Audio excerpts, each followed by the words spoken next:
Avant de commencer cette vidéo, n'oubliez pas de me soutenir en likant, en vous abonnant, tout en laissant votre avis en commentaire. Pour vous, ce n'est peut-être pas grand chose, mais en réalité, ça a un réel impact sur ma chaîne YouTube, notamment en termes de référencement. J'espère pouvoir compter sur vous, je vous en remercie d'avance. Et je vous souhaite une bonne vidéo. Salut les amis, j'espère que vous allez bien. On se retrouve pour parler de Boruto avec l'épisode 220 et il est temps d'en faire la review. Mais justement, si vous souhaitez avoir encore plus d'informations sur l'actualité de l'œuvre de Boruto, que ce soit sur le manga papier ou l'animé, n'hésitez pas à rejoindre mon serveur Discord Manga News, vous pourrez parler avec ma communauté tout en participant à différents concours manga pour remporter des lots comme des figurines ou des tomes manga au choix.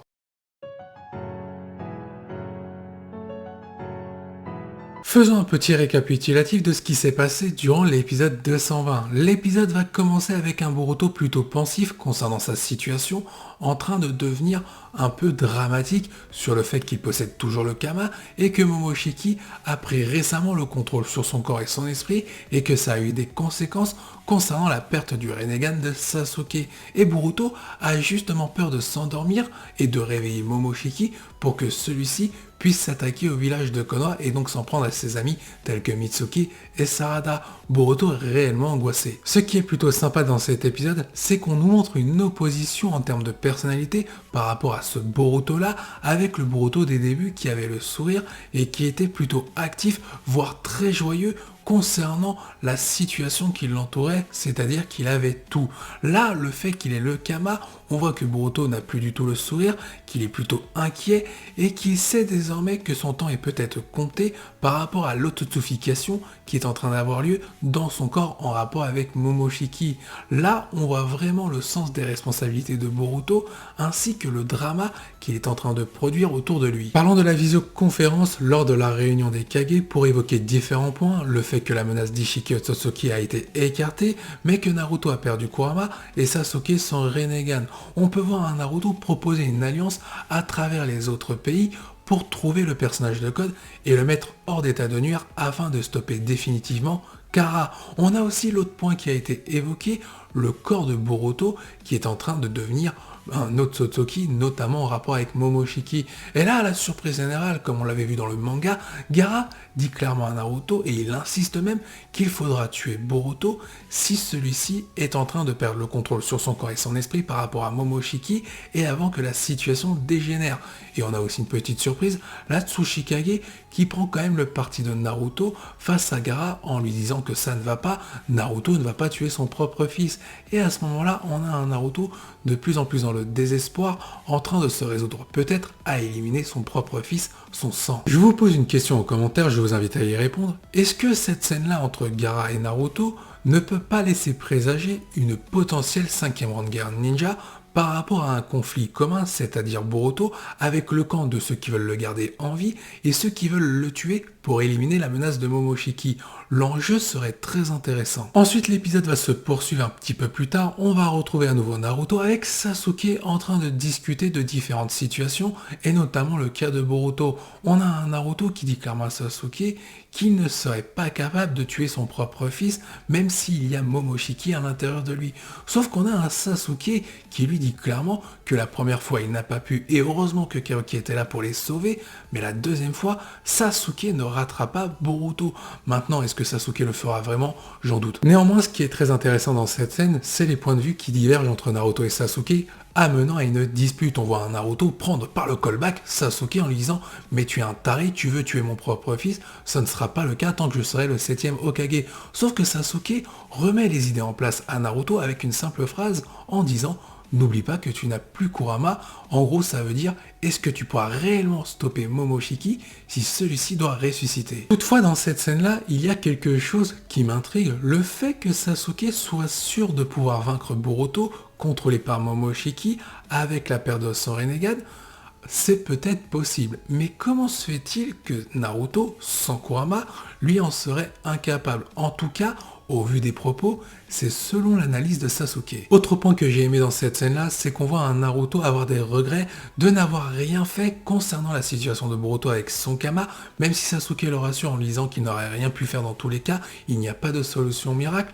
J'ai aimé voir un Naruto prendre ses responsabilités, non pas en tant que Hokage, mais en tant que père par rapport à la situation de Boruto, et la suite de l'épisode va confirmer les intentions de Naruto à aider Boruto quoi qu'il arrive, même si celui-ci devait être transformé en Otsutsuki et laisser place à Momoshiki.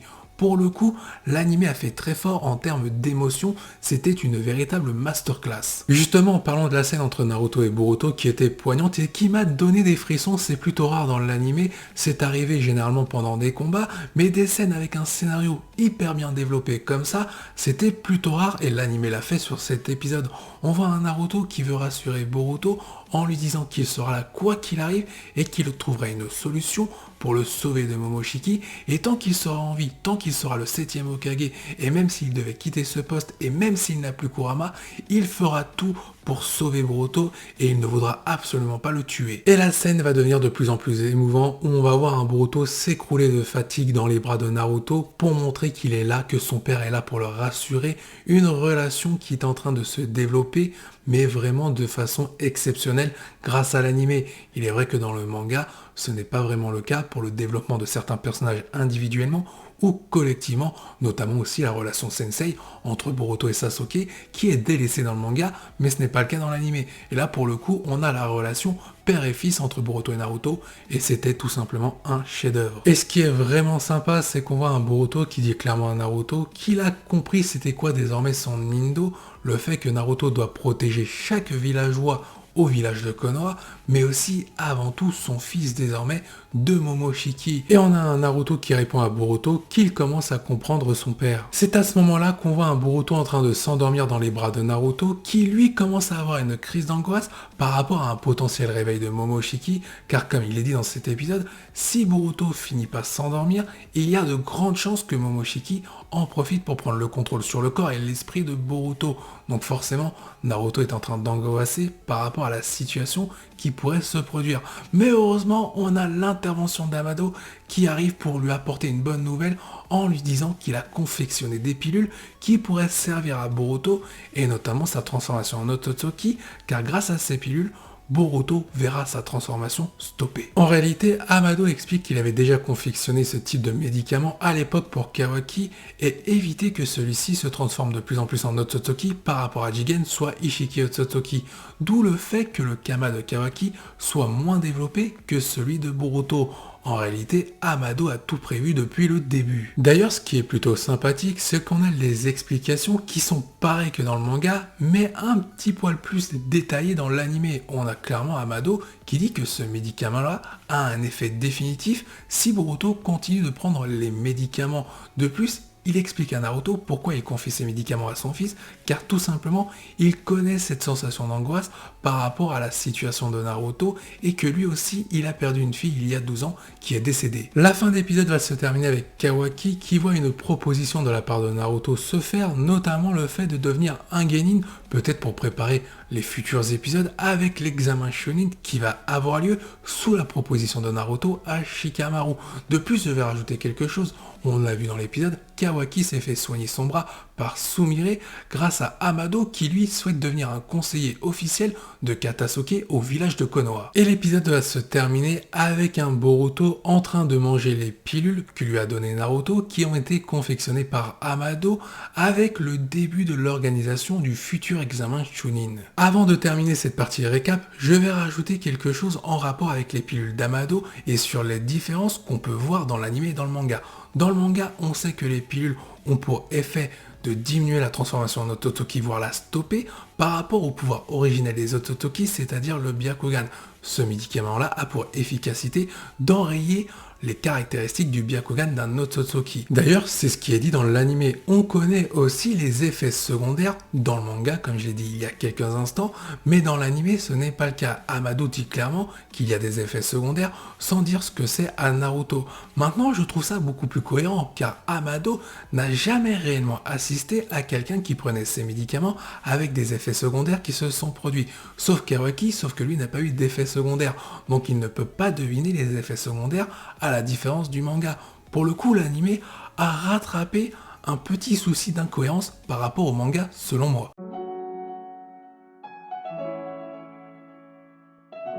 Il est temps de passer aux caractéristiques et on va commencer par parler du scénario, c'est-à-dire la structure de l'épisode dans le développement, et j'ai trouvé que par rapport au manga, l'anime sur cet épisode a fait nettement mieux concernant le développement des personnages, de l'intrigue, mais aussi la relation entre Boruto et Naruto, ainsi que le petit développement entre Naruto et Sasuke sur leur idéologie concernant le cas de Boruto. Sur ce coup-là, je vais mettre la note de 10 sur 10, car il n'y a aucun faux pas, il n'y a même que du bonus. Parlons de l'animation et des OST, et on va commencer par l'animation qui était en soi une animation de narration, et je vais peut-être vous surprendre durant cet épisode, j'ai trouvé l'animation de narration, pour son objectif principal, raconter quelque chose, plutôt bien exécuté. Cependant, il y a eu des scènes, notamment lors de la conférence, en visioconférence plutôt, entre les Kage, on voit un gars parler à Naruto, mais seulement parler de la bouche, c'est-à-dire que le corps ne bouge pas, c'était un dessin qui a été animé. J'ai trouvé que sur certaines scènes, il fallait faire autre chose pour rendre l'épisode un petit peu plus dynamique et surtout croustillant. Mais là, The Chipote, je mettrai la note de 8 sur 10. En ce qui concerne les OST, on a eu le droit à des OST inédites et surtout émotionnellement parlant, assez bien exécutées, bien placées, bien dosées, au bon moment. Je n'en ai rien à dire par rapport à ça. J'ai trouvé que c'était même le petit point fort par moment de l'épisode, surtout lors de la scène entre Naruto et Boruto, qui était poignante, et l'OST en fond était vraiment excellente pour rajouter du crédit à cette scène, notamment sur la relation père-fils. Sur ce coup-là, je vais mettre la note de 9,5 sur 10. Alors, pourquoi je ne mets pas 10 sur 10? Car il y a eu des scènes où ça manquait malgré tout de quelques petites OST pour rajouter un petit supplément à l'épisode, mais là The Chipote, cependant, je retire le 0,5 points sur 10. Concernant le design de l'épisode, il est vrai que celui-ci était plutôt irrégulier. On a eu de très bonnes choses, on a eu de bonnes choses, on a aussi eu des choses plutôt moyennes, mais aussi des masterclass, notamment un Mitsuki extrêmement bien dessiné, un Sasuke Naruto par moment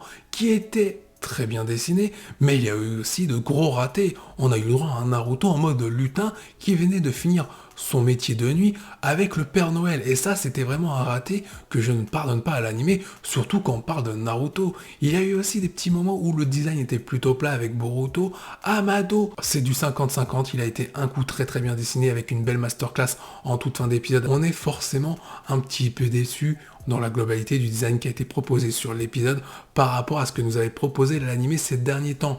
Je vais tout de même mettre la note de 7 sur 10, car malgré tout, il y a eu plus de bons que de négatifs, et il faut arrêter de critiquer l'anime Boruto sur des points ratés. Rien n'est parfait, tout animé a droit de se tromper à un moment donné, il faut quand même leur accorder du crédit sur ce qu'ils ont fait, notamment le scénario qui est 2 fois supérieur par rapport à celui du manga. Cette vidéo se termine ici, j'espère qu'elle vous a plu, je vous invite à me soutenir en likant, en vous abonnant, tout en activant la cloche pour suivre l'actualité de ma chaîne, et n'oubliez pas de laisser votre avis en commentaire par rapport aux différents propos que j'ai pu tenir dans cette vidéo. Je vous dis à la prochaine, portez-vous bien et n'oubliez pas que la volonté du KT soit avec vous.